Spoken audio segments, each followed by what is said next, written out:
All your life, you've had an active imagination, and you've hung around with friends who also had an active imagination.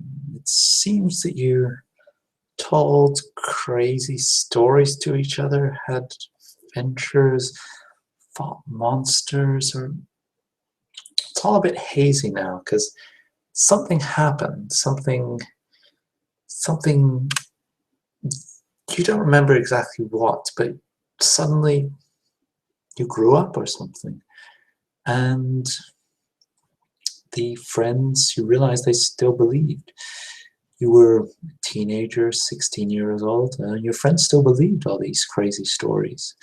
What's more, they still tried to get you to believe, but you suddenly realized, no, it's false. There's no monsters, there's no chimeras, there's no dragons. It's all a fantasy. It's time to get real. And that break with your friend is something that you never really got over. Your closest friend, Sorrow, who'd been trying to invite you to their den or whatever for more adventures, sorrowfully said, well, yes, it's my fault, I suppose. Thanks for what you did. No idea what he's talking about. You sacrificed yourself. But yeah, I know you can't appreciate it now, but here, take my email, my address, Mum's phone number, everything, and if you ever need anything, let us know, especially if you see the man with a face on his face again, come rushing here. Thanks, you said, edging towards the door, and soon after you escaped from that old life, set out for a bold new life of waitering and unemployment and more waitering. You're never particularly good at this job. You just felt that something magical had gone out of the world, but that was what the world was, and so you drifted from place to place, from waitering job to waitering job to couch to waitering job to couch. You considered doing other jobs, but no. And in one of the more slightly posher pseudo diners you were working at, one day two women walked in, both quite elegant. One of them, they came in shortly after dusk. One of them was in impeccable business suit, power suit, quite a looker in a certain sense. The other one, maybe even more beautiful, but in loosely fitting and baggy tracksuits. And you took their order, and they were some of the worst clients you've had. They weren't rude. Well, they were extremely rude, but it's because they were obsessed with each other. They were murmuring. They seemed to be planning. They seemed to be plotting, and they seemed to be getting angrier and angrier, and completely ignoring you or any efforts that you might make towards them. They didn't seem to hear anything you said. And at one point, when you were coming around for the fourth time to ask them if they desired any desserts, the one with the baggy clothes said yes, and they just don't respect you anymore. And the other one shouted that was intolerable. And you said, yes, lady, we all have our crosses to bear. You didn't expect her to react because she hadn't seemed to hear pretty much anything you'd said all night, but she just seemed to snap. She whipped her hand across your face in a slap that tore through flesh and bone, and to your surprise, claws were sprouting across her fingers, and they ripped you, and the pain immediately hit you, and you just fell backwards, bleeding, dying, in complete astonishment. The woman in the baggier clothes seemed to sigh at this.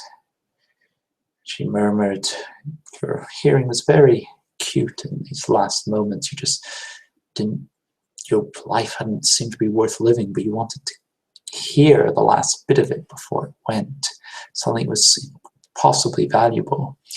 But she was saying, "Yes, and we're the ones with the anger problem." And she changed. In a fraction of a second, she went from woman to monster, a terrifying beast, a wolf on legs. You heard screams and everyone was rushing. She just stood there, glowering, and everyone rushed from the diner. You heard them shouting, and then they seemed to stop shouting, and people seemed to say, "What? Huh? What's going on?" Puzzled and blank. And that's probably going to be your last memory. Oh, no. The woman, they're saying something more. The wolf woman whisper, no, she doesn't whisper, she howls. "So, what are you going to do about this one?" "Nothing much I can do," says your killer. "Really? You gave me that speech in Buenos Aires. I just named 3 of them. You killed one now. And you really can't do anything about it." And your killer looked very angry at this. You thought she was going to go berserk again. She contained herself. Humanity. Mercy, forgiveness. Humanity, mercy, forgiveness. And she looks at you. You wish you could sneer at her or spit through your ruined face. You can't. And then fast, very fast, her face was at your neck. And ecstasy, sudden ecstasy and joy. You feel yourself getting weaker and colder, but there's something there. She's drinking from you, and it is such a joyful experience. And then something touches your lips. It's not quite as joyful, but it's burning, and it's going through you, and it's making you alive. You feel death lifting from you suddenly, slowly. And you can look around, and you faint. By the time you recover, you're in a dark alleyway somewhere. The 2 women are there looking at you. The one who killed you and then saved you is looking unsure of herself, as if she maybe made the wrong decision. Well, yeah, she killed you. That is the wrong decision. But she seems to get herself together and says, "Right, neonate, don't thank me or anything, but we're going to have to explain a lot to you very quickly, and you're going to have to be very discreet about all this." The diner? "Don't worry," says the woman with the tracksuits. "After my little change, they're not going to remember anything that's going on. No one will know a thing. But I will," says a voice. And you turn around, and there's a man there. A man with a face tattooed on top of his face, eyes above his eyes, cheekbones artificially placed above his own cheekbones. It is a man with a face on his face. This triggers something in you. "Yes," he's saying. He's looking at you. "I have returned. You defeated me once, and I killed you, and now I'm going to complete the job." And then he looks at you. "Well, well, servant of Gaia?" and a descendant of Cain. Well, shall I kill all three of you? Or shall I let one of you live? Two of you live? Let's start rolling dice. The woman in the tracksuit changes again, and now it has a howling wolf monster there again. Get away from here, human. If you don't want me to rip you to pieces, then rip the pieces to pieces and... Anyway, you get the idea. Yes, he says, I do get the idea. And it's, if I may permit me to say so, a little bit vulgar of you. Then he seems to do something, an incantation of movement.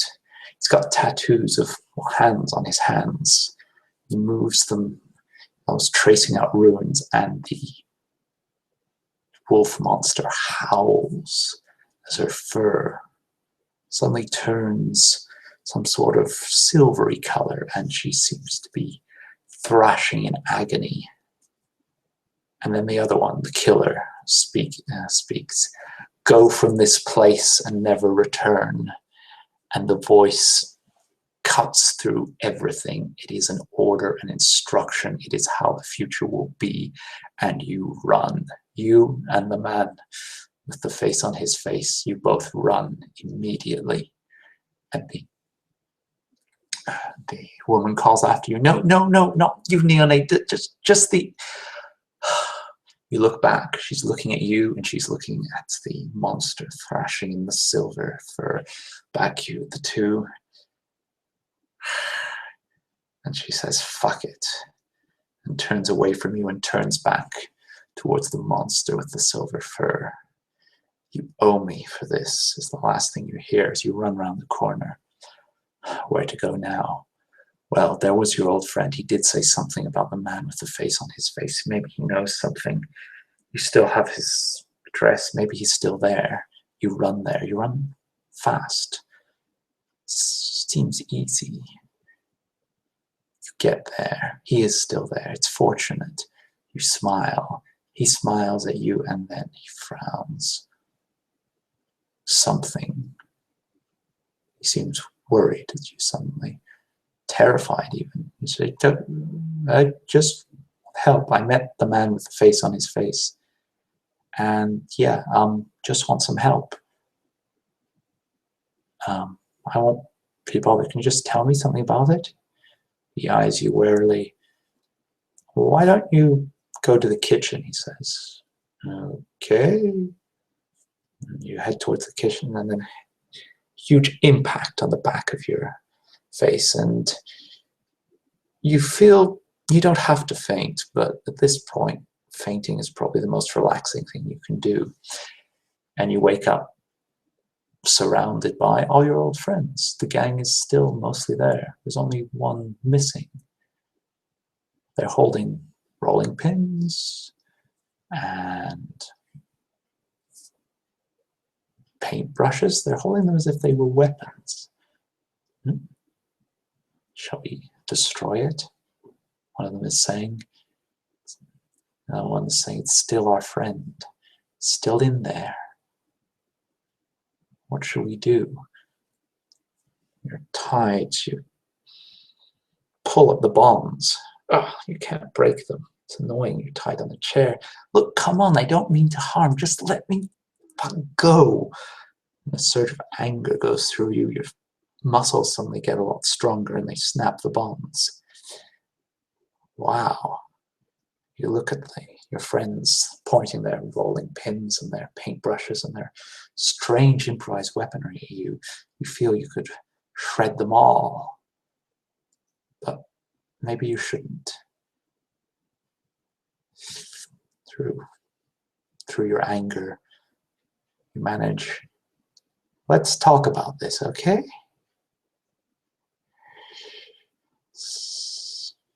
Your anger is growing, and they look delicious somehow. Right. Anyway, that's a very long introduction to my crossover section. I'm only looking at crossovers in general, but I'm using the World of Darkness as the main concept. You can probably pick out the changeling, werewolf, mage, and vampire elements of that crossover. So the first question when considering a crossover campaign is why? Well, first of all, you can get a clash of very different characters, concepts, and worldviews, which is always fascinating. Especially if the metaphysics of the different worlds don't match up.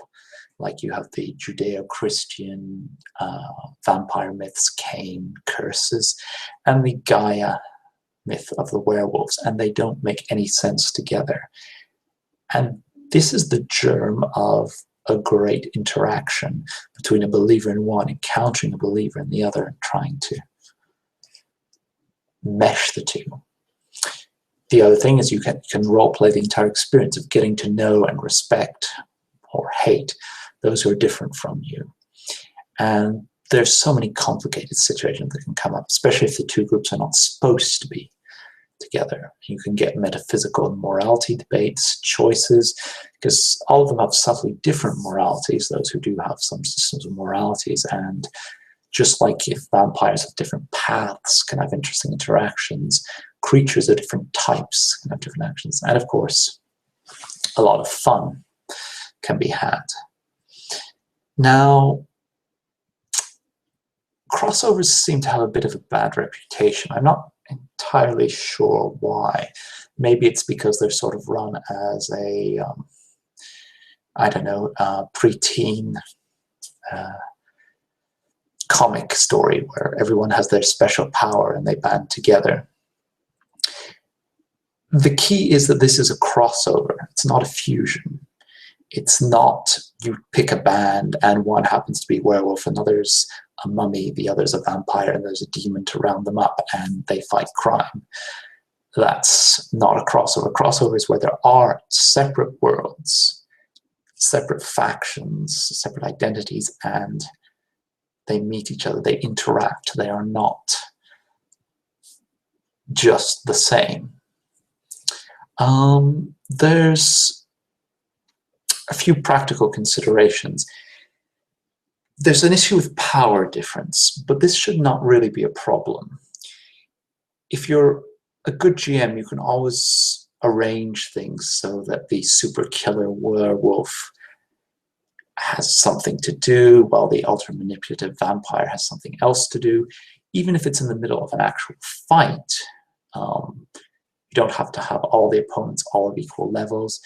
In the traditional D&D, you'd have the tanks at the front, the mages blasting from behind, and the healers healing everything. Here you can have your big fighter fighting their big fighter, while your discreet ones sneak around. Those with some sort of magic try and lob in a few things to distract or shift it. You can always make it work, and it works. It should be a challenge, but it should be a successful challenge for the GM to make a campaign work when every character has very different strengths. That should not be a problem. The problem is, I have to admit, if the characters have very similar strengths, like if you have a gangrel warrior and a werewolf warrior, the werewolf is just going to be better. It's going to be equivalent characters, and one is just going to be better. And there, you're just going to have to be more, just going to be a bit harder. You have to get it more so that the vampire doesn't feel overshadowed by the stronger werewolf. Maybe, yes, maybe they're fighting in a different way. They're fighting a different opponent. Maybe just make it so that the vampire is the most important person for that particular mission. They know something or they're needed somewhere. So even though the werewolf is the big fighter, it doesn't overshadow them because they've got the main role. But anyway, that's a whole GM challenge, and it's something you should be able to do anyway. Now, there's some people, well, all of the World of Darkness is games are basically designed so that there's no crossover, or so that at least you can have an excuse to have no crossover. Werewolves hate vampires, vampires fear werewolves, they don't talk to each other. Now, why is this? Well, the real reason is so that you can just buy one book and run a campaign with it. But this is entirely unrealistic of how humans and human-like things behave.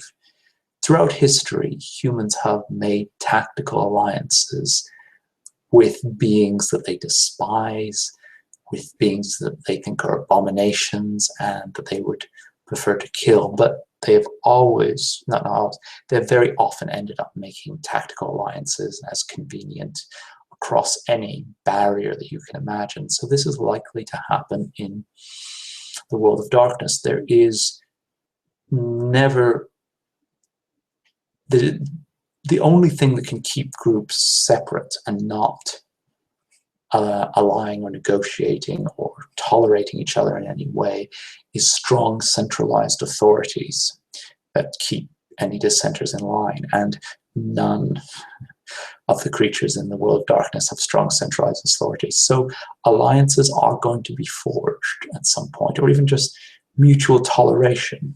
Okay, you're going after them, I won't interfere. And I'll go after them, and you won't interfere, because we both want both of them dead. So we're not alliances, we're just rationally allocating priorities, and then we're meeting to discuss the rational allocation of priorities so that we don't accidentally misallocate priorities, but we're not allied. Now, here we're getting to the more difficult bits. If the metaphysics are very different, there is no problem. Again, it's like if the characters are very different, there's no problem with giving each one a role. If there's a certain metaphysical overlap, then it can get tricky. I'm thinking of, for instance, Mummy the Resurrection from the Old World of Darkness and Mummy the Curse from the New World of Darkness. They're both very similar but very different. Mummy, the resurrected mummies are kind of the good guys, or as close as you can get to good guys. And the Mummy the Curse, well, they definitely have quite nasty origins, if nothing else. And they use Sekhem, they use the same concept. So what would you do with a metaphysical overlap like that? Again, you have to be a bit clever. Maybe the easiest is to let your characters figure some things out. Have them have theories explain, have them try experiments where they move Sekhem from one mummy to the other, and then go with the theory that you like the most. And you can always retcon it, or you can always say, this is an illusion, this is a lie. But just keep that in mind. When they're very similar but not identical is where there's the biggest trouble. Thematic coherence. Choose themes. The mummies can still do hopes, and the vampires can sink into monstrousness in the same campaign, but trying to keep a coherent theme for the campaign. Now, the practical challenges are, first of all, there's two of the big practical ones. Keeping the party together. Your vampire can't go out during the day. Wraiths exist in the Shadowland. Find ways to deal with this problem as best you can. Just try and sort it out ahead of time. This is where you have to think the best how it's going to work. Finally, there's the power imbalance. Roll the dice is what I recommend. Whenever somebody uses supernatural, uses as power on another supernatural, decide on a difficulty level, roll a dice. To see whether it affects the other supernatural. Why? So that you can change the difficulty if the things get out of balance. If the dominate power is just running rampant over all the changelings, increase the difficulty of the dominate roll so that it sometimes fails. But your supernaturals should realize there's a chance that they will fail when they affect another supernatural from the beginning. And your players should be told that you'll be adjusting this difficulty entirely for reasons of keeping the story in balance. Now, on to the potential reasons for why your group could get together. There's 3 stories that basically write themselves immediately. The first is discovering each other. The changeling thought the vampires were a myth. The vampires did not put any stock in changelings. Suddenly they find each other over something important's going on, and they find each other in the middle of that, and they have to deal with it. Easy. Lots of interest, lots of interactions, lots of misunderstandings. It writes itself. Mutual foe is also the easy one. Somebody's powerful is there. They're destroying a lot of things. The group has to band together. They will band together. There's a mutual foe, and it works. The third easy story is families or friends. They're part of the same family. One's a vampire, one's a werewolf. They were friends. They've gone in different directions, and then they have to deal with that again. Throw some background story into it, and it writes itself. But there's a lot of other things you can do, like ancient history is one. Something from history comes that is relevant to a variety of groups. Something that the mummies that hints at a promise made between an ancient mummy and a vampire to do with the spell of life, a promise made and witnessed by the changelings to bind them. So an ancient monument is found with evidence of this, and the different parties have to deal with it, or something, or just a normal adventure. Most settings can have you can make the antagonist antagonistic to different groups. It's a bit like mutual foe, but there is no reason that you cannot conceive of a perfectly normal adventure. Insert a variety of supernatural beings. I would recommend no more than 3 different types, say, and each have their own reason for that, and then they just meet, and as long as you can just avoid them killing each other immediately, you can stretch through to just a normal adventure. There's examples, evil corporation, that there are many reasons why you might want to destroy an evil corporation. A vampire might see it as a competitor. Werewolves are against evil corporations pretty much on principle. The changelings might find it extremely infected with banality, whatever. Egypt is another one that springs to mind immediately. Silent Striders, the mummies, the Setites, any enemy of the Setites, all of them have a lot of things going around on Egypt, and great interest in something like that. So just, as I say, conceive of the adventure first, then see if you can make it into a crossover. And anyway, I've rambled on long enough, but I think that should give you a flare of my ideas on crossovers. Hope you can make use of it and really fully embrace the full range of options that role-playing games like The World of Darkness offer you. In any case, all the best, and thanks for listening.